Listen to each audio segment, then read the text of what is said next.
حتى انت يا اختي، حتى انت اللي لسه ما طلعتيش من البيضه متنمرضه على الاكل. سبحان الله. تعالوا بصوا المنمرضين على الاكل مش عايزين ياكلوا.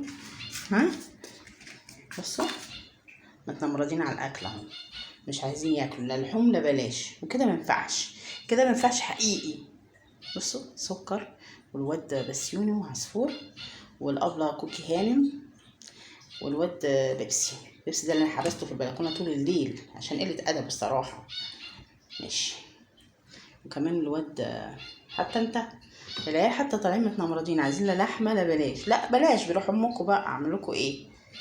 انا حطيت الاكل لازم يتاكل، ولو ما اكلتوش مش هعمل لحوم النهارده. بس لو ما اكلتوش من الوجبه دي بجد بجد حقيقي مش هعمل النهارده لحوم، وانتوا سامعيني وعارفيني كويس. بيبس واد يا بيبس.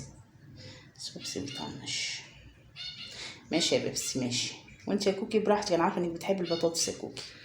بص هرموناتها وحشه قوي، حامل مش عايزه حد يجي جنبها ابدا ابدا خالص.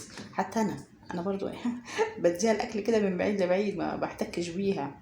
خلي بالكم القطط، في قطط كده مزاجات ليا شويه، يعني مزاج متقلب خالص اثناء الحمل بالذات.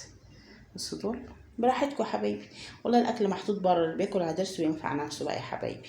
بيبسي مش هتاكل بشوقك يا بيبسي. لو الاكل اللي انا عملته النهارده ما اتاكلش بجد بجد حقيقي من غير حلفان، انا مش هعمل لحوم النهارده.